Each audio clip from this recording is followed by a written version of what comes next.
अब आपको ये भी बताते हैं कि पुष्कर सिंह धामी का सियासी सफर कैसा रहा और वो कैसे साधारण परिवार में जन्म लेने वाले पुष्कर सिंह धामी उत्तराखंड के 12वें मुख्यमंत्री के पद पर शपथ लेने जा रहे हैं। जरा ध्यान देखिए 16 सितंबर 1975 को उत्तराखंड के पिथौरागढ़ में जन्म हुआ पुष्कर सिंह धामी का।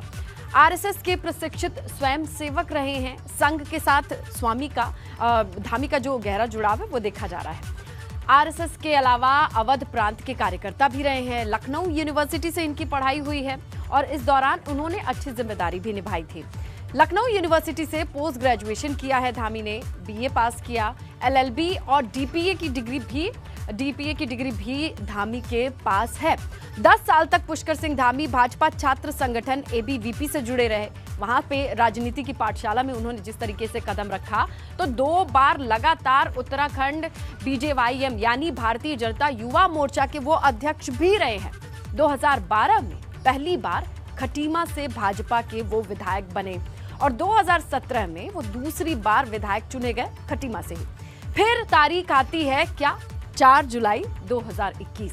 उत्तराखंड के लिए वो मुख्यमंत्री पद के लिए जब चुने जाते हैं ये टर्निंग पॉइंट होती है। और अब फिर 23 मार्च की जो तारीख है वो बहुत अहम हो जाती है क्योंकि सीएम पद पर 6 महीने के भीतर वो दूसरी बार शपथ लेने जा रहे हैं। तो ये है अगर देखा जाए राजनीतिक करियर उत्तराखंड के नए सीएम पुष्कर सिंह धामी का। तो उत्तराखंड की नई सरकार कैसी होगी ये भी तो सवाल है। उत्तराखंड की कमान तो मिल गई लेकिन 10 मार्च के नतीजे आने के बाद से ही इसका कितना लंबा दौर चला मंथन का ये हमने भी देखा।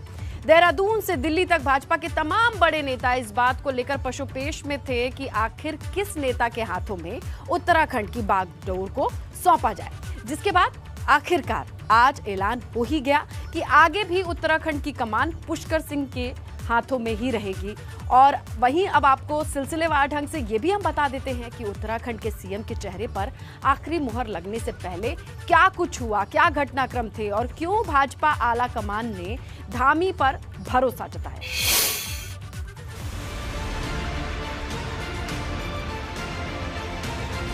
उत्तराखंड में नई सरकार का रास्ता साफ हो गया है।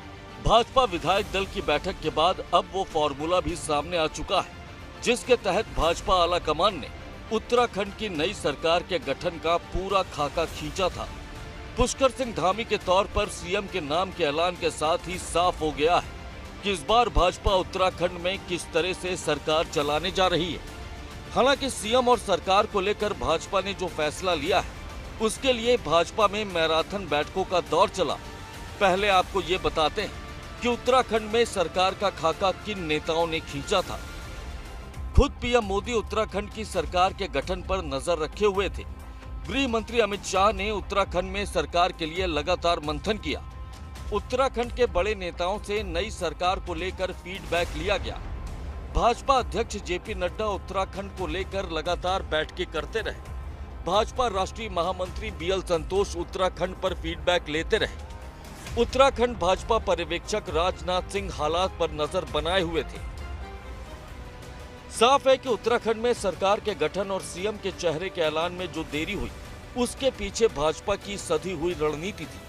दरअसल भाजपा का मकसद था कि सीएम के लिए ऐसे चेहरे का ऐलान किया जाए जो कि अगले 5 साल तक अपनी जिम्मेदारी को पुख्ता तौर पर निभा सके।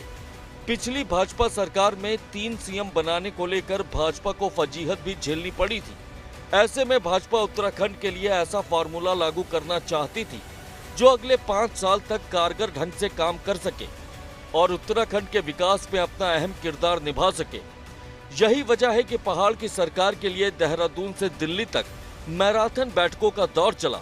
अब आपको ये भी बताते हैं कि उत्तराखंड में भाजपा किस तरह के फॉर्मूले पर काम कर रही थी। दरअसल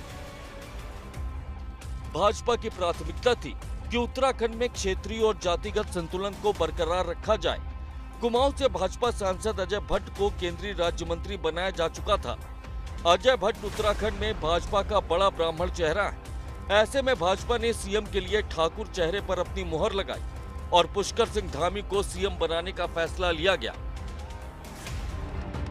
वहीं दिल्ली में भाजपा आलाकमान ने जितनी भी बैठकें की उसमें कार्यवाहक सीएम पुष्कर सिंह धामी और उत्तराखंड भाजपा अध्यक्ष मदन कौशिक ने भी शिरकत की।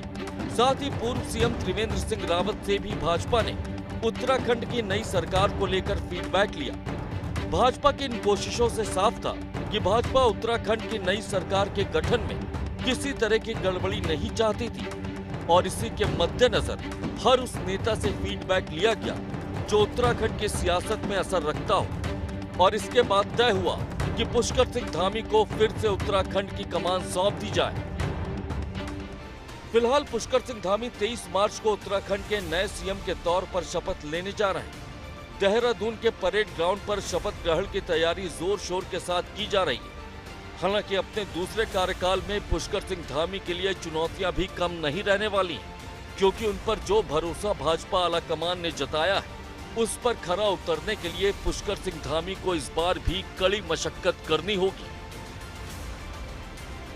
एबीपी गंगा के लिए देहरादून से अजित सिंह राठी की रिपोर्ट। तो पुष्कर सिंह धामी एक बार फिर से पहाड़ के प्रधान बन चुके हैं, लेकिन आपको बताते हैं कि धामी के अलावा ऐसे कौन से चेहरे हैं जिनका नाम सीएम की रेस में क्यों तैरता रहा, इसके पीछे की वजह क्या रही।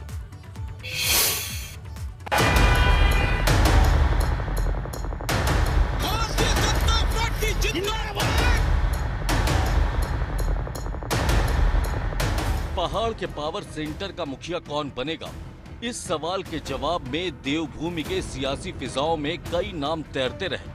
उत्तराखंड चुनाव में संगठन को धार देने में अहम भूमिका निभाने वाले भाजपा अध्यक्ष मदन कौशिक का नाम भी दौड़ में दमदार तरीके से जगह बनाता नजर आया। हॉट सीट हरिद्वार से 5वीं बार जीत का केसरिया ध्वज फहराने वाले मदन कौशिक अपने चुनावी कौशल के चलते अजय माने जाते रहे। इतना ही नहीं, पार्टी की अद्भुत जीत का सेहरा बतौर अध्यक्ष उन्हीं के सिर पर बांधा जाता है। यही वजह है कि इस बार उनके नाम पर भी अटकलों का बाजार गर्म रहा। पिछली सरकार में पार्टी ने 3 सीएम दिए, ये तीनों राजपूत थे। ऐसे में संभावना जताई गई कि पार्टी इस बार किसी ब्राह्मण चेहरे पर दांव खेल सकती है। इनमें विधायकों से अलग जिसकी दावेदारी सबसे मजबूत लगी, उसमें राज्यसभा सांसद अनिल बलूनी का नाम शामिल है। बलूनी को पीएम मोदी और केंद्रीय मंत्री अमित शाह का सबसे करीबी माना जाता है। भाजपा के राष्ट्रीय मीडिया प्रमुख बलूनी केंद्र और राज्य सरकार के कामकाज को जनता के बीच सधे हुए अंदाज में रखते रहे हैं। दूसरी ओर प्रधानमंत्री मोदी को ही पहाड़ विजय का शिल्पकार माना जाता है। ऐसे में बलूनी के नाम पर पीएम की तरफ से मुहर लगने की उम्मीद भी जताई गई। भाजपा विधायक धन सिंह रावत का नाम भी सीएम पद की रेस में शामिल दिखा। चौबट्टा खाल से भाजपा विधायक सतपाल महाराज, कोट द्वार से भाजपा विधायक रितु खंडूरी के नाम भी हवा में तैरते रहे। इससे पहले सीएम के चेहरे को लेकर पिछले कई दिनों से दिल्ली से देहरादून तक गहन मंथन चलता रहा। एबीपी गंगा के लिए देहरादून से अजित सिंह राठी की रिपोर्ट।